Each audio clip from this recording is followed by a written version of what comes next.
Yeah,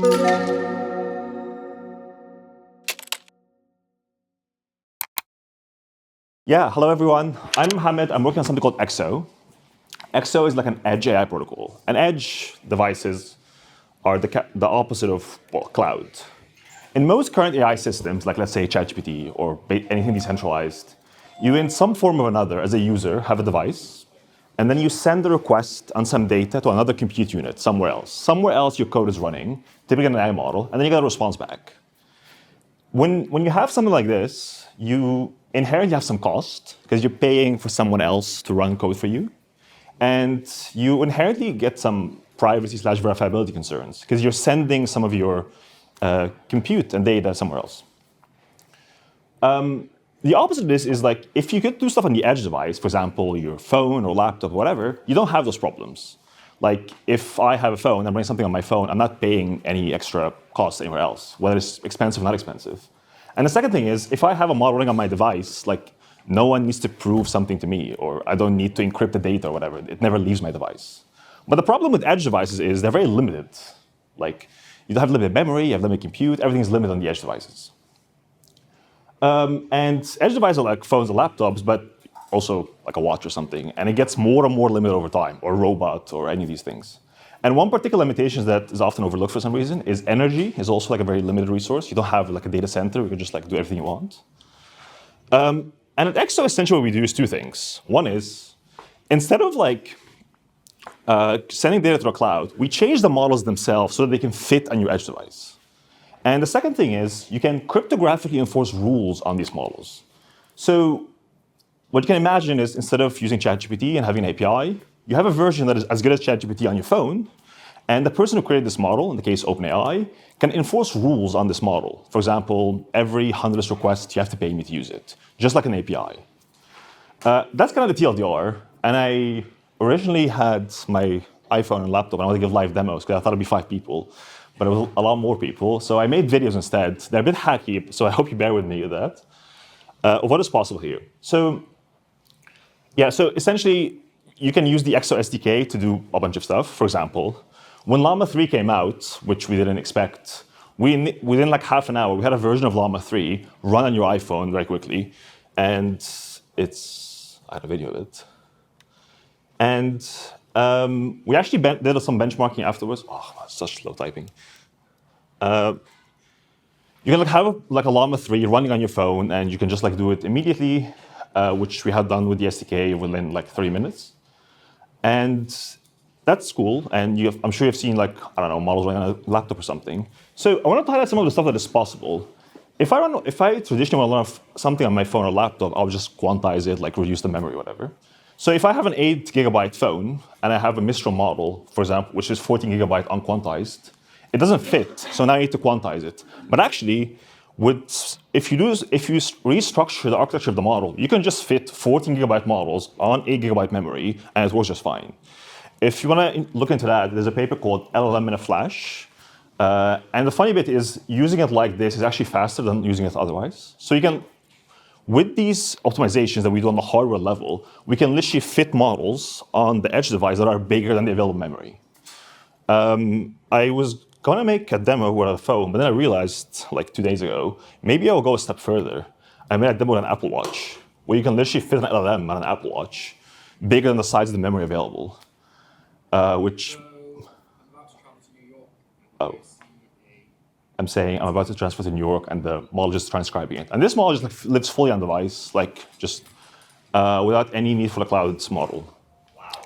And in this case, I think the model size, called Whisper, is 5x the available memory, but you can still run it fully without any performance degradation. And the second thing you can do on a high level, which I mentioned earlier, is you can write smart contracts to govern these models as if it's an API.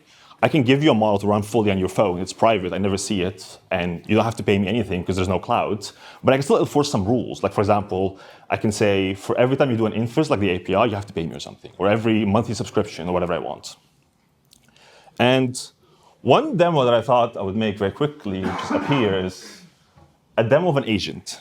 We call this, internally we call it it's a private agent, but it's not great yet. So internally we call it the XO intern. So I'm going to show a demo in a sec where Alex, my co-founder, just sends a message to the intern, and the intern literally takes over the phone. I'm going to narrate as it's happening.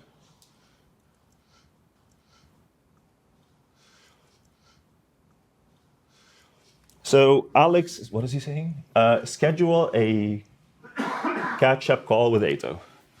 So I just pinged the intern receives a message on the phone, and without having to do anything, there's an automation piece here.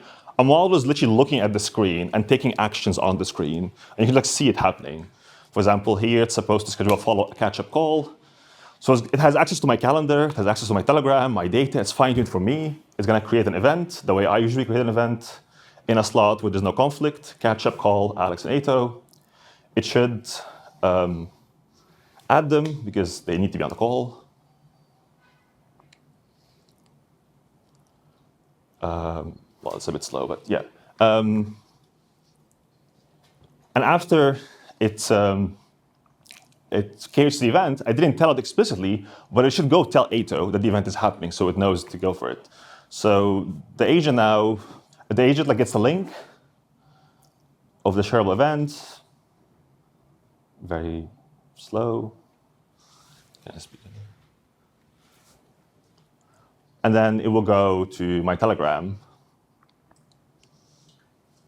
looking for Telegram, and then it finds my friend Ato. And then it just tells him, hey, let's catch up, here's the video link. And when you think about AI agents in general, they can do all of this stuff and interact with your wallet. I can tell it anything. I can tell it, go buy a token on whatever platform, and it can do it for me. If you think about an agent that has access to your wallet, your private data, would you want it to be in a cloud somewhere or just fully on your phone and be owned by you? And you can build these agents already right now and just host them in the cloud. And with the XO SDK, just do it fully on the phone. And we make all this other stuff easy as well, like controlling the phone and all these things. So you can use the XO SDK essentially to do things that you can do on the cloud, just on the edge device. That's on a high level what it is. And you can think about conceptually what we do is we make these optimizations such that the edge device is very powerful. So imagine if your phone is 60x more powerful, then it's like a GPU effectively. And then you can do all the stuff on it that you would do in a cloud or on a custom GPU, just on your phone directly, or on your laptop, or on your watch, whatever. So you could just, the way when I talk to a company, for example, that's doing an AI girlfriend, I'm like, hey, how much is your AWS bill? And one company told us, oh, it's 1.2 million a month. I'm like, well, if you use this SDK, your users who have the AI girlfriend will not notice anything. And in the background, we're going to download some stuff, and you complete the inference. And instead of 1.2 million a month, for their case, it was 50K. So you can just reduce your cost by just offloading stuff to the device, cost. And you can do all this other stuff. For example, we can do a ZK proof optimized for the edge device or optimizing machine learning. You can use this to run nodes for a network or build personal agents or community-owned models or whatever you want. You can run these models on the edge devices, which are private by default, verifiable by default, cheap. And you can write smart contracts to control it.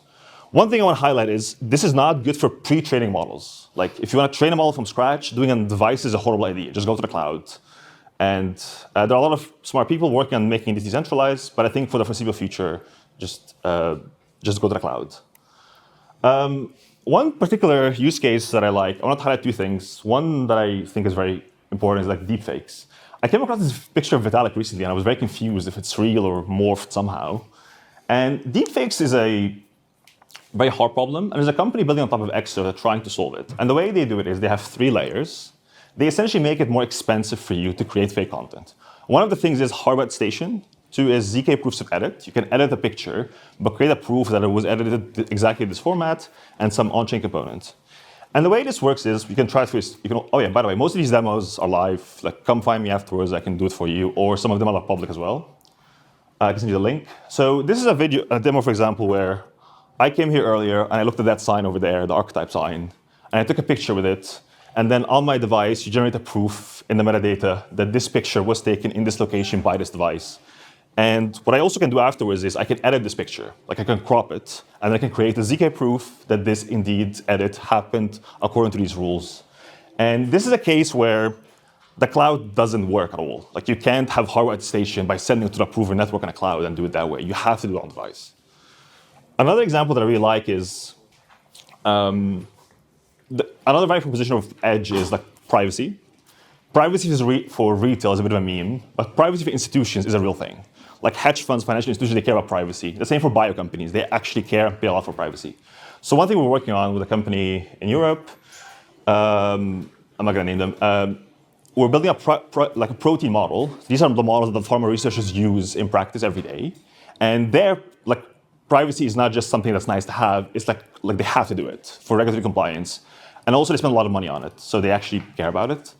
And one thing we can do with EXO is you can also, on the training phase, optimize the model. And in the case of this company, the model we've built for them, although it's a small model still, is 60x more efficient than the state-of-the-art model in this realm, and it just runs on your laptop. So you don't need a whole cloud provider. You just have this thing running on your laptop, and it's just 60x more efficient and matches the same performance.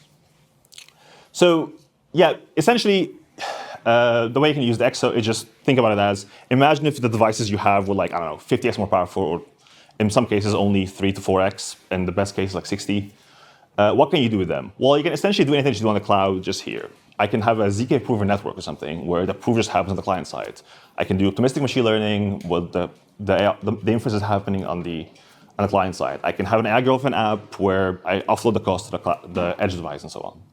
And the SDK is still clunky, but we hope in a month or so it'll be very easy to integrate with. Right now it takes you a day to set it up, but soon hopefully shorter.